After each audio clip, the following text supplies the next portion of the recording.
Bonjour à toutes et bonjour à tous, bienvenue sur cette petite vidéo. Aujourd'hui on va vous parler du leasing parce que c'est un thème sur lequel on a énormément de questions de votre part. On va tâcher d'y répondre dans cette vidéo. Mais avant tout, qu'est-ce qu'un leasing? Alors un leasing, on peut considérer que c'est une sorte de location d'un véhicule avec option d'achat à l'échéance. Les leasing, c'est avant tout une question de budget. Un budget, donc quand on dit budget, on parle de mensualités qui seront essentiellement définies par trois critères. Le premier étant la durée, puisqu'un leasing peut s'effectuer de 1 année à 5 ans, et plus la durée sera longue, plus les mensualités seront basses. Le deuxième critère, ce sera l'apport que vous serez susceptible d'amener, et évidemment, plus celui-ci sera conséquent, plus les mensualités seront également basses. Et finalement, le troisième critère qui agira sur les mensualités, ce sera la valeur résiduelle. Valeur résiduelle étant le montant qu'il vous restera à payer pour acquérir le véhicule à la fin du leasing.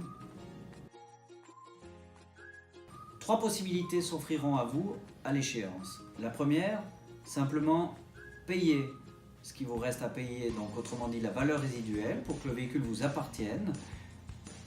La deuxième option sera de refinancer cette valeur résiduelle. Celle-ci peut être refinancée sur 1 année ou 2 ans en fonction de la banque. Et la dernière possibilité, si vous ne souhaitez pas forcément conserver ce véhicule, c'est de vous rendre chez votre concessionnaire et d'estimer la valeur du véhicule et de voir si celui-ci vaut plus que la valeur résiduelle, auquel cas vous aurez un bonus. Très souvent, les gens nous demandent de fixer une valeur résiduelle très haute afin de diminuer les mensualités. Ce qu'il faut savoir, c'est que nous sommes liés, tout garagiste, toute banque est liée à une valeur résiduelle maximale puisque celle-ci va dépendre notamment du kilométrage annuel que vous ferez avec votre véhicule.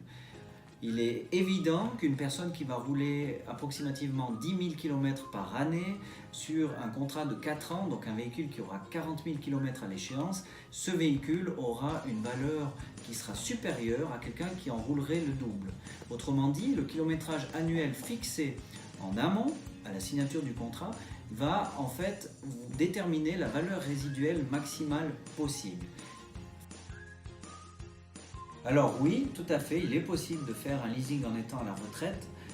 Ce qu'il faut savoir, c'est simplement que vous devrez justifier de vos revenus, autrement dit du calcul du budget. Il faut que celui-ci passe la loi sur le surendettement primant, mais chaque personne qui serait susceptible de prouver un revenu régulier, ou si ce n'est pas le cas, qui aurait simplement une fortune déposée sur un compte avec un justificatif de la banque, pourrait effectuer une demande de leasing.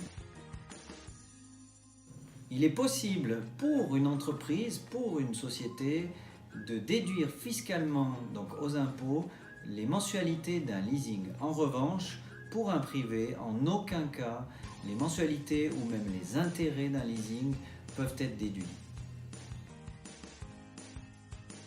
La première, pensez à entretenir votre véhicule car dans le contrat de leasing, l'entretien vous revient et il est impératif de respecter les normes du constructeur en termes d'intervalle d'entretien.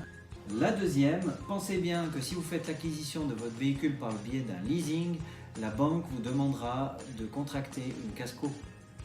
Et la dernière, si au moment de contracter le leasing, la banque plutôt vous a demandé une caution, une sorte de garantie bancaire, n'oubliez pas que celle-ci vous appartient et que vous êtes en droit d'exiger qu'on vous la restitue à l'échéance.